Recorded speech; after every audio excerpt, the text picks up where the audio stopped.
पवित्र पवित्र सैन्याच्या यहोवा देव बाप्पा तुझी स्तुती करीतो, तुझ्या नावाला पुन्हा एक वार धन्यवाद देतो. तुझ्या वचनाचा मानना आम्हाकडे येत असताना आणि तुम्ही देत असताना सर्वांना तो आपल्या आत्म्याने चालूच सावध आहे. बोलणारे शब्द प्रभुदेव बाप्पा समजणारा प्रकरण येशूच्या नावाने. आजचा जो विषय आहे तो धाडसी किंवा साहसी ख्रिस्ती जीवन हा आहे.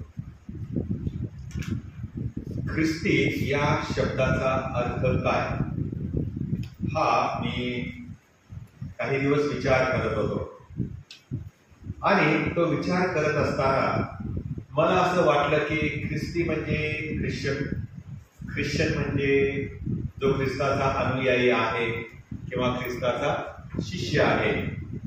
परंतु जसा मी उपदेश तयार करू लागलो तसं मला कळालं की अनेकांची वेगवेगळी मतं आहेत. ख्रिस्ती म्हटल्यानंतर अनेकांना असं वाटतं एक चाकोरीबद्ध जीवन, उजवीकडे वळायचं नाही, डावीकडे वळायचं नाही, सरळ मार्गाने जायचं.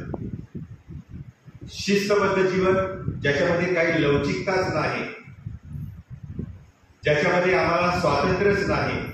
उदाहरणार्थ शास्त्री आणि फरोशी लोकांच्या वेळी स्वतःचे नियम देवाचे नियम म्हणून ते उतरवत होते आणि शब्दात दिवशी काही काम करायचे म्हणून मग ते शब्दात दिवशी काम करण्यानंतर काय करायचे, विरोध करायचे. त्यांनी येशूलाही विरोध केला कारण नियम असा. म्हणजे चाकोरीबद्ध जीवन, इकडे बघायचं नाही तिकडे बघायचं नाही, जे आम्हाला दिले, जे आम्हाला समजतं पूर्वजांनी जे आणून ठेवलेलं आहे तेच पुढे चालू ठेवायचं. त्याला ख्रिस्ती जीवन असं अनेकांचं मत आहे. तर काहींच्या मते ख्रिस्ती जीवन म्हणजे अद्भुत, वंडरफुल, आल्हादकारक, ज्याच्यामध्ये लवचिकता आहे, ज्याच्यामध्ये मला मोकळेपण आहे, मला स्वातंत्र्य आहे, मला जीवन कसं जगायचं याचं आव्हान आहे, असं काहींचं म्हणणं आहे. आणि त्यामुळे या दोन्ही मतप्रवाहांच्या मध्ये मार्ग नाही दुसरा. साहसी जीवन जर आपल्याला जगायचं असेल, ख्रिस्ती जीवन जर आम्हाला जगायचं असेल तर आम्ही त्या तारणाऱ्या ख्रिस्तावर विश्वास ठेवू. जेव्हा स्वतःला त्याच्या हाती स्वाधीन करतो त्यावेळेलाच आमचं साहसी जीवन, धाडसी जीवन सुरू होते. ख्रिस्ती जीवन किंवा साहसी जीवन हे वेगळं कसं आहे? ऍडव्हेंचरस लाईफ इंग्लिशमध्ये म्हटलेलं आहे. How my adventurous life is different. त्याचे 3 मुद्दे आहेत आणि मग 3 मुद्दे पाहून मी आजचा उद्देश संपवणार आहे. पहिला मुद्दा आहे की माझ्या जीवनाचा पुढारी हा विश्वसनीय आहे, ज्याच्यावरती मी अवलंबून आहे, ज्याला मी माझं जीवन समर्पित केलेलं आहे, तो माझा पुढारी विश्वास ठेवण्यास पात्र आहे. तो विश्वासू आहे आणि तो मला चालवणारा परमेश्वर आहे, चालवणारा पुढारी आहे. आणि म्हणून आपण गाणं गातो ना अनेक वेळा, तो चालवितो चालव मला स्वहस्ते. स्वतःच्या हाताला धरून तो आम्हाला चालवणारा पुढारी आहे. आणि म्हणून तो जन्माला त्यावेळेला दिव्यदूताने मरिया आणि योसेफला सांगितलं, तू त्याचे नाव येशू ठेव, कारण तो आपल्या लोकांना त्यांच्या पापापासून तारेल. आणि त्याला काय म्हणतील? इम्मॅन्युएल. नाताळनंतर आज वापरतो हे वचन, बरं का? तरी घाबरत घालून बोलू, बरोबर आहे ना? त्याला इम्मॅन्युएल म्हणजे आम्हा संगती दे. काही भाषांतरामध्ये आम्हा सानिध्य दे असं म्हटलेलं आहे. तो आमच्या बरोबर राहणारा परमेश्वर आहे, आमच्या बरोबर तो पुढारी पण करणारा परमेश्वर आहे. आणि म्हणून असा हा जो आमचा पुढारी आहे याने स्वतःचं जीवन आमच्यासाठी बलिदान केलेलं आहे, अर्पण केलेलं आहे. योहान काय म्हणतो माहिती का? म्हणजे योहानाच्या शुभवर्तमानामध्ये येशू काय म्हणाला पहा बरं. योहानाच्या शुभवर्तमानाचा 15वा अध्याय आणि 13व्या वचनामध्ये आम्ही वाचतो, आपल्या मित्राकरिता आपला प्राण द्यावा यापेक्षा कोणाची प्रीती मोठी नाही. त्या मित्राकरिता प्राण द्यावा याच्यापेक्षा दुसरी कोणतीच प्रीती मोठी नाही. आणि प्रभू येशू असं म्हणाला त्याच अध्यायामध्ये, मी तुम्हाला दास म्हणत नाही, कारण मालक काय करतो आणि काय कुठं जाणार हे दासाला सांगत नाही. मी तुम्हाला मित्र म्हणतो, कारण मित्रच आपलं हृदय मित्राकडे उघडत नाही का. आणि म्हणून हा मित्र असा आहे, येशू हा असा मित्र आहे की ज्याने आमच्या सारख्या मित्रांकरिता आपला प्राण. आणि म्हणून इंग्लिशमध्ये गाणं आहे, What a friend we have in Jesus. येशूमध्ये आम्हाला मित्र सापडतो. कोण मित्र? येशू वाणी सारे ओझे वाहाय, असा हा मित्र आहे प्रियाला. आणि म्हणून अशा या मित्राकडे आम्ही जाणं आणि त्याला आमच्या जीवनाचा पुढारी बनवणं हे फार महत्वाचं आहे. आपल्या जगामध्ये अनेक पुढारी आहेत, पण ह्या पुढाऱ्यांना, ह्या नेत्यांना आमचं काहीच पडलेलं नाही, आमची काळजीच नाही आहे त्यांना. आमच्यासाठी ते स्वतःचा प्राण नाही अर्पण करत. पण येशू ख्रिस्त असा एकच पुढारी आहे जो पवित्र शास्त्रामध्ये आढळतो की जो आमच्यासाठी स्वतःचा प्राण अर्पण करतो. दुसरी गोष्ट आहे, आमचा पुढारी विश्वसनीय आहे, म्हणजे आमच्या जीवनामध्ये हा पुढारी आम्हाला डिरेक्शन देतो, आम्हाला तो दिशा दाखवतो. आम्ही काय करायला पाहिजे, कुठल्या दिशेने जायला पाहिजे हे तो आम्हाला दाखवितो, समजावतो आणि स्पष्ट करतो. ज्या क्षणी आम्ही त्या पुढाऱ्यावरती विश्वासून राहतो किंवा अवलंबून राहतो, त्या क्षणी आमच्यामध्ये पवित्र आत्मा प्रवेश करतो, देवाचा आत्मा आमच्यामध्ये येतो. आणि त्या क्षणी जेव्हा तो पवित्र आत्मा येतो, तो आमच्यामध्ये वस्ती करतो, तो आमच्यामध्ये राहतो आणि आम्हाला तो मार्गदर्शन करतो. काय करतो? मार्गदर्शन करतो. कुठेतरी एक वचन काढून वाचा बरं, योहानाचे सुवर्तमान 14 अध्याय 26 वचन. काय म्हटलेलं आहे प्रभूचं वचन? काय म्हटलं? तरी ज्याला पिता माझ्या नावाने पाठवेल, तरी ज्याला पिता माझ्या नावाने पाठवेल, तो कैवारी म्हणजे पवित्र आत्मा. तो कैवारी आहे आणि तो कैवार घेणारा आहे, तो आमची बाजू घेणारा आहे आणि तो पवित्र आत्मा आहे. आणि तो काय करेल? तुम्हाला सर्व काही शिकवेल आणि ज्या गोष्टी मी तुम्हाला सांगितल्या त्या सर्वांची तुम्हाला आठवण करून देईल. तो तुम्हाला सर्व गोष्टी शिकवेल, तो तुमचा शिक्षक होईल. He will teach you. आणि प्रत्येक गोष्टीमध्ये तो काय करेल असं म्हटलेलं आहे, आम्हाला तो मार्ग दाखवणारा आहे, मार्ग दाखवतो. आणि म्हणून प्रियानो आम्ही त्याच्या हाती स्वतःला स्वाधीन करतो. तो आमचा प्रभू आहे. आणि म्हणून या वचनामध्ये 26 आम्ही वाचतो की ज्या गोष्टी मी तुम्हाला सांगितल्या त्या सर्वांची तो तुम्हाला काय करेल? आठवण करून देईल. He will make you remember what I have told you. आम्हाला आठवणार नाही कदाचित, पण पवित्र आत्मा आम्हाला येशूने आमच्यासाठी काय केलं याची आठवण करून देतो. पुढे आम्ही पाहतो प्रियानो, रोमकरास पत्र याचा 8वा अध्याय आणि 26व्या वचनामध्ये संत पाऊल देवाचा शिष्य काय म्हणतो. रोमकरास पत्र 8वा अध्याय 26व्या वचन. तसेच आत्माही आपल्या अशक्तपणात आपल्याला हातभार लावतो, कारण आपण यथा योग्य प्रार्थना कशासाठी केली पाहिजे हे आपल्याला ठाऊक नाही, पण आत्मा स्वतः अनिवार्य करण्याने मध्यस्थी करतो. पवित्र आत्मा आम्हाला मार्गदर्शन करतो, शिकवतो आणि काय करतो, आम्हाला जर काही आठवत नसेल, आम्हाला जर काही कळत नसेल, त्या प्रत्येक वेळेला तो आम्हाला सुचवतो. असा सुंदर पवित्र आत्मा ज्या वेळेला मी येशूवर विश्वास ठेवतो, तो माझ्यामध्ये येतो आणि तो मला दिशा दाखवतो. मी काय करायला हवं, काय करायला नको याचं तो मार्गदर्शन करतो. आणखी तिसरी गोष्ट, मी माझा जो पुढारी आहे तो विश्वसनीय का समजतो, कारण ज्या वेळेला मी येशूला माझ्या हृदयामध्ये स्थान देतो किंवा देते, त्यावेळेला तो मला त्याची शक्ती देतो आणि तो मला त्याची शांती देणारा पुढारी आहे, शांती देणार आहे. आणि म्हणून आम्ही पाहतो योहानाचा सुवर्तमान 14 अध्याय 27व्या वचनामध्ये असं म्हटलेलं आहे. वाचा कोणीतरी दुसऱ्याने. मी तुम्हाला शांती देऊन ठेवतो आणि आपली शांती तुम्हाला देतो, जसे जग देते तसे मी तुम्हाला देत नाही, म्हणून तुमचे अंतःकरण अस्वस्थ अगर भयभीत होऊ नये. परमेश्वराची अजीब शांती तो आम्हाला देतो. परमेश्वराची शक्ती, परमेश्वराचं सामर्थ्य तो आम्हाला देतो. प्रियानो, पहा बरं, करिंथकराचं दुसरं पत्र 12वा अध्याय 9व्या वचनामध्ये काय लिहिलेलं आहे. करिंथकराचं दुसरं पत्र 12वा अध्याय 9वं वचन. दुसरं पत्र वाचा बरं.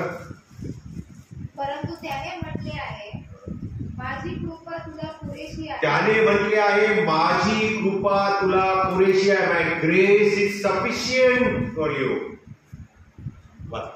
कारण अशक्तपणातच माझी शक्ती पूर्णतेस येते. कारण तुझ्या अशक्तपणामध्ये माझी शक्ती पूर्णतेस येते. आम्ही जेव्हा अशक्त असतो त्यावेळेला येशूची शक्ती आमच्यामध्ये येते आणि आम्हाला ती पूर्णतेपर्यंत पोहोचण्यासाठी मदत करते.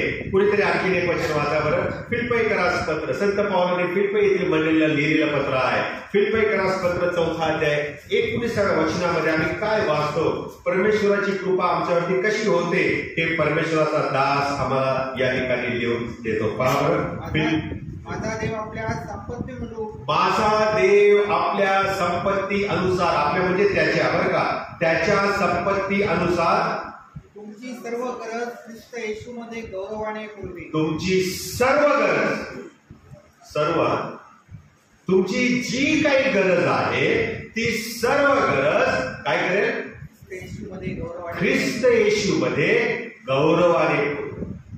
कोण पुरवेल? चूक. जे येशू म्हणते ते सगळे चूक. कोण पुरवेल? देव. माझा देव तुमची गरज ख्रिस्त येशू मध्ये पूर्ण करेल. आम्ही गोंधळतो नेहमी देव बाप पिता आणि पुत्र याच्यामध्ये. त्या पुत्राला पिता करतो, पित्याला पुत्र करतो आणि मग म्हणतो ते पिता पुत्र पवित्र एकच आहे. मग वधस्तंभावर काय, कोण वारलं, कोण मेलं, कोणी मृत्यूला सामोरे गेलेलं आहे. येशू गेला, देव नाही गेला. मनुष्य रूपाने जो येशू आला तो येशू वधस्तंभावर मरण पावलेला. प्रियानो, आम्ही जेव्हा येशूला आपल्या अंतःकरणामध्ये स्वीकारतो त्यावेळेला देवाचा पवित्र आत्मा आम्हाला आमच्यामध्ये येतो. येशू आमच्या जीवनाचा पुढारी होतो. तो आम्हाला दिशा दाखवतो, तो आम्हाला पवित्र आत्मा देतो, त्याच्याद्वारे तो आम्हाला शक्ती आणि त्याच्याद्वारे तो आम्हाला शांती देतो. असा आमचा हा पुढारी आहे ज्याने आमच्यासाठी वधस्तंभावर प्राण अर्पण केला. दुसरा मुद्दा आहे आणि तो म्हणजे साहसी ख्रिस्ती जीवन जगायचं असेल, धाडसी ख्रिस्ती जीवन जगायचं असेल तर त्यासाठी आमचा पुढारी येशू ख्रिस्त आम्हाला ध्येय देतो, आम्हाला ठराविक एक काम देतो, एक सेवा देतो आणि ती करण्यासाठी तो आम्हाला मार्गदर्शन. आमच्या जीवनामध्ये आम्ही कुठे चाललो आहोत, आम्ही कशासाठी जगत आहोत हा बारकाईने आम्ही प्रत्येकाने विचार करायला हवा. सगळे जगतात म्हणून आम्ही जगतो त्यात विशेषतः काय, सगळ्या नोकऱ्या करतात आणि जेवण खाणं करतात, फिरायला जातात, हौस मजा करतात, आम्ही करतो. त्यात ख्रिस्तीपणाचा काय लवलेश आहे? काहीच नसतं. आणि म्हणून एक ख्रिस्ती या नात्याने माझं ध्येय काय आहे, एक ख्रिश्चन जीवन जगत आहे, ख्रिस्ती जीवन जर मी जगत आहे तर मला पुढे काय करायचं आहे.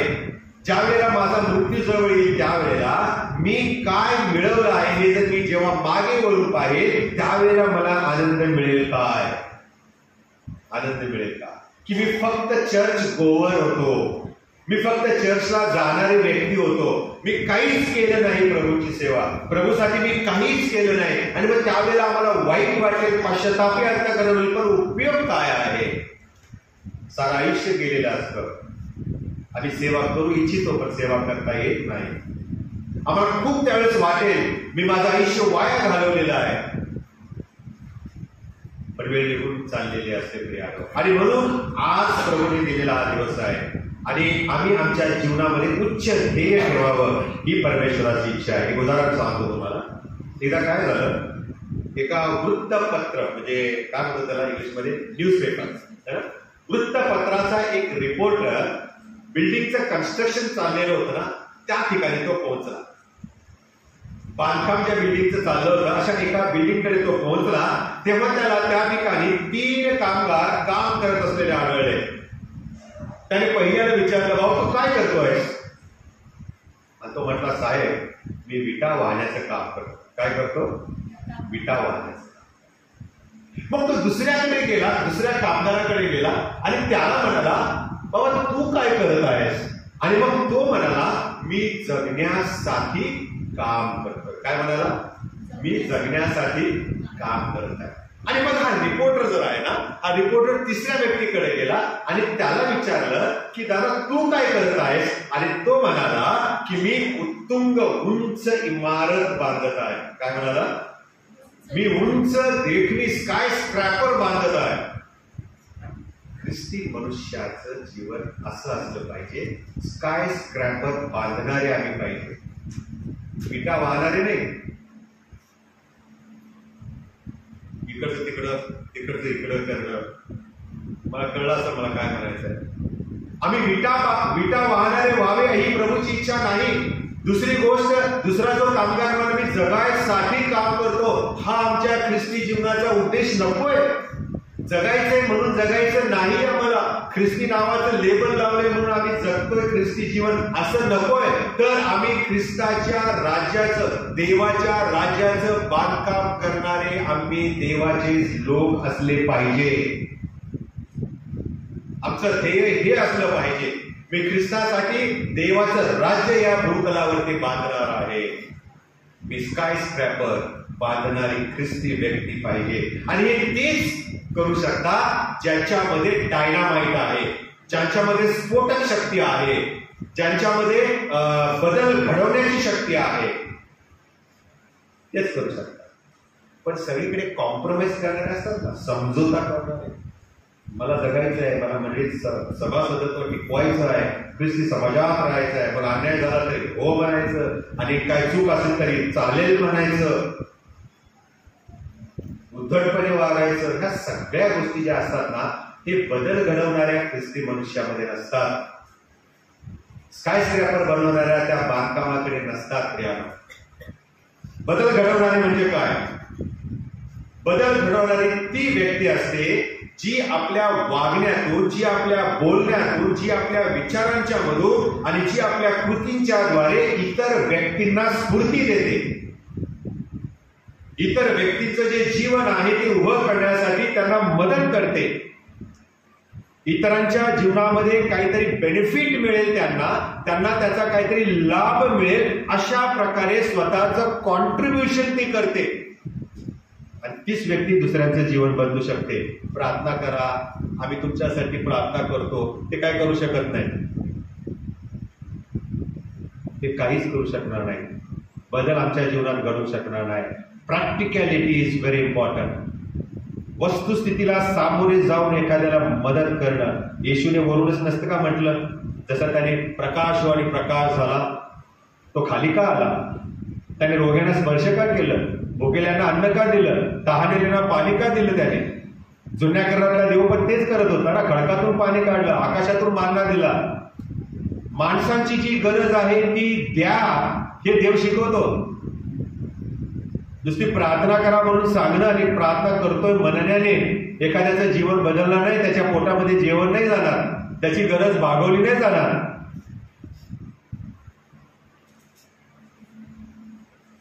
बदल घडवणारी व्यक्ती ही कृतीमधून आपली विचारधारा मांडते आणि इतरांना मदत करते. ख्रिस्ती व्यक्ती म्हटलं मग आम्हाला मोठी मोठी नावं आठवतात.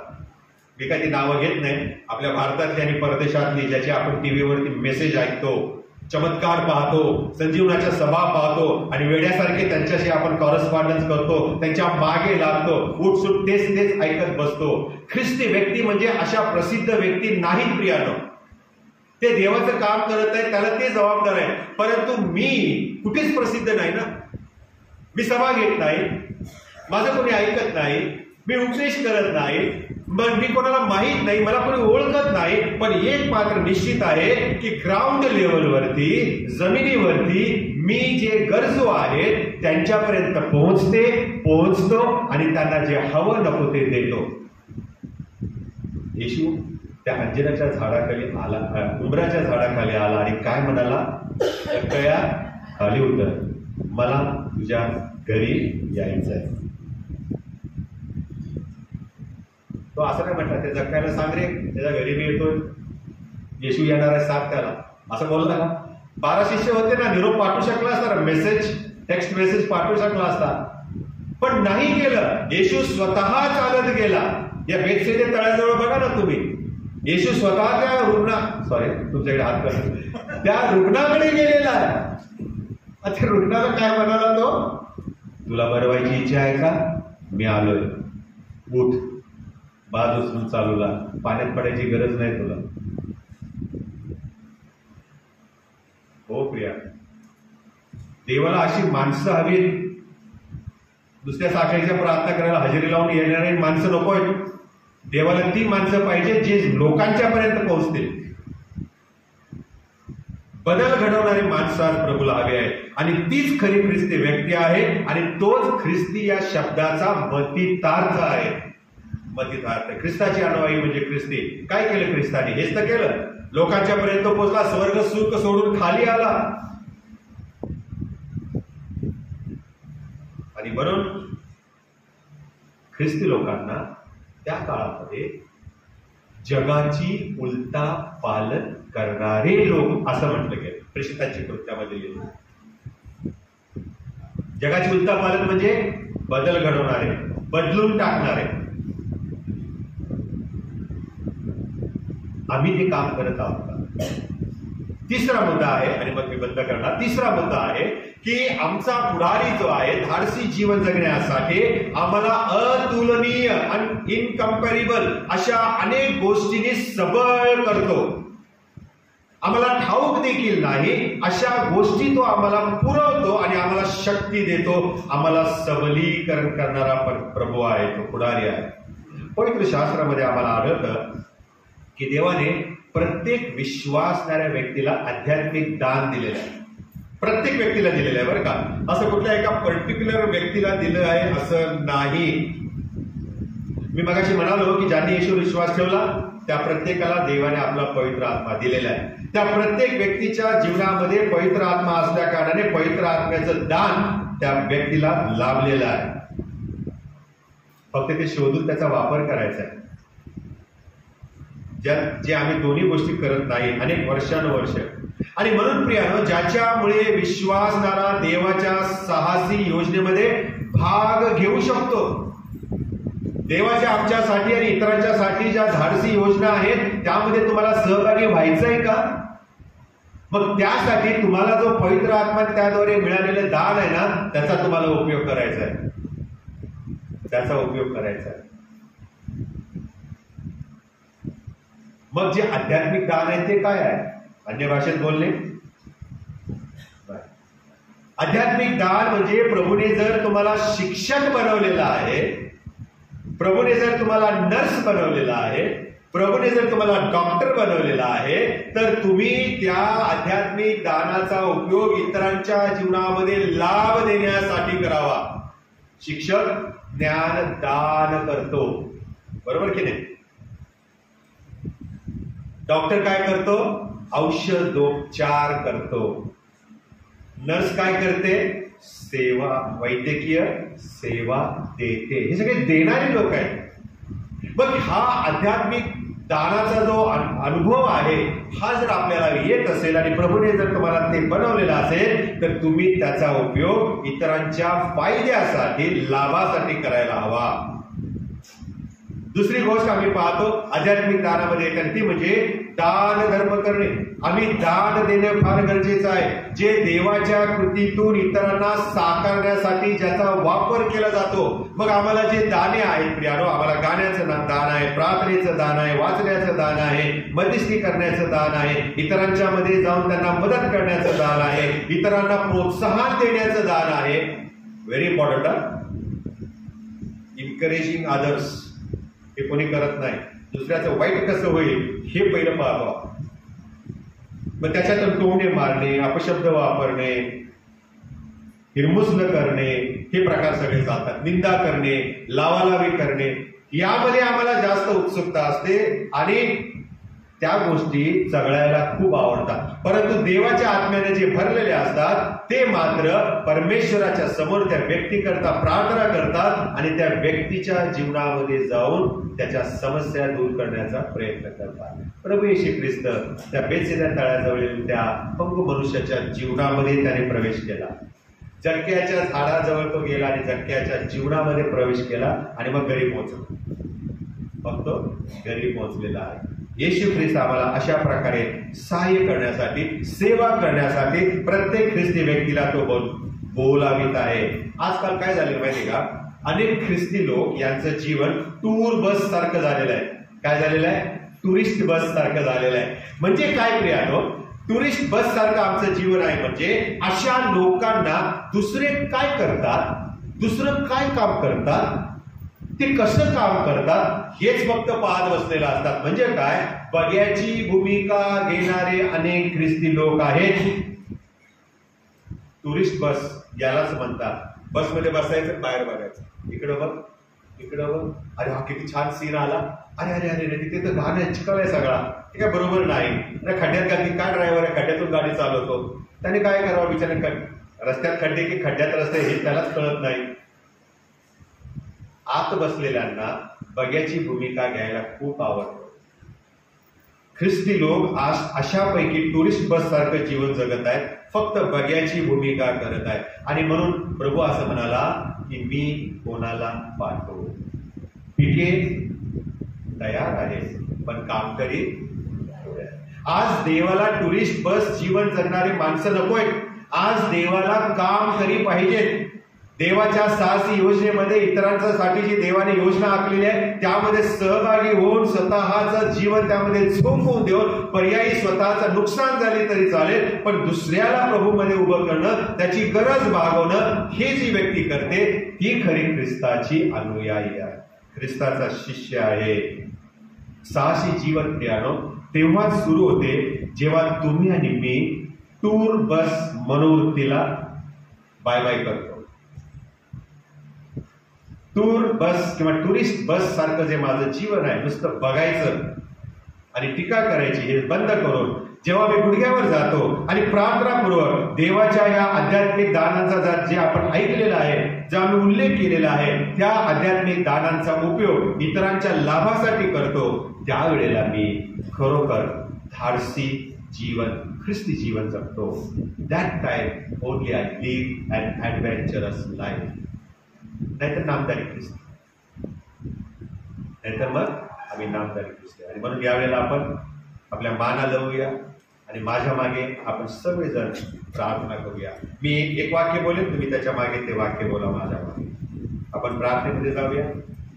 आपलं अंतःकरण प्रभू समोर आपण उघडं करूया आणि हे शब्द बोलूया. हे प्रभू, मला या आध्यात्मिक युद्धात यायचं आहे.